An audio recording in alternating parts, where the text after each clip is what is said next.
وصفة من الوصفات السهلة جدا. النهاردة هعمل معاكم تورت على البارد. الوصفة تعجبك جدا وكمان الأطفال هتحبها جدا جدا. بتمنى تدعموني في الفيديوهات، لأن أنا يعني بحاول إن أنا أقدم شيء مفيد. ويلا بينا على طول نشوف الوصفة.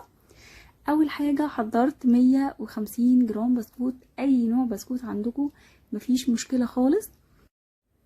وهنا جبت الكبة وحطيت فيه البسكوت، حطيته على جزئين، ضربت الجزء الاول ودلوقتي خلاص ضربته، ودلوقتي هحط عليه سوداني. ضربت الجزء التاني واحط عليه سوداني مجروش، حطيت 45 جرام سوداني، تقدري تحطي اي نوع مكسرات.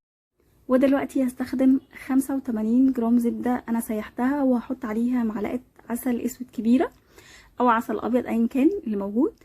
طيب لو انا ما عنديش ميزان اعمل ايه؟ هنزل بالزبده شويه بشويه لغايه لما اوصل ان شكل البسكوت يبقى عامل زي شكل الرمله المبلوله.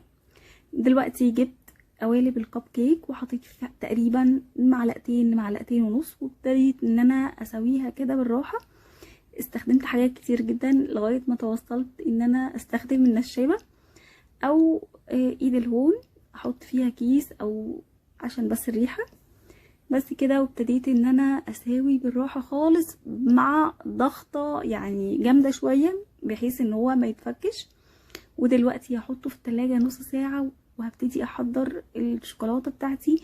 حضرت 100 جرام شوكولاته، وهنا استخدمت 120 جرام كريمه خفق. مجرد ان انا ضربتها كده ضربه بسيطه بالشوكه، وهنزل عليها 100 جرام شوكولاته ان انا سيحتهم. ودلوقتي برضو هقلبها تقليبه بسيطه، واحط عليها معلقه زبده كبيره متسيحه طبعا، وضربه برضو بالشوكه على بسيط خالص. وفي الوقت ده هكون محضره القمع بتاعي، ودلوقتي هنزل فيه كل اللي انا عملته. بس كده التارت بعد ما عملته حطيته في تلاجة نص ساعة، وبعد كده خرجته وابتديت ان انا ازين. طبعا الحشوة الداخلية دي في افكار كتير جدا تقدروا تعملوها.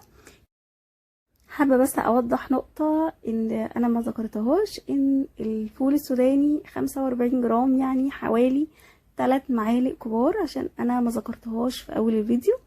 بس كده بتمنى الفيديو يكون عجبكم، واشوفكم تاني في فيديوهات تاني. ما تنسوش الاشتراك في القناة ولايك وشير لو عجبكم الفيديو، والسلام عليكم.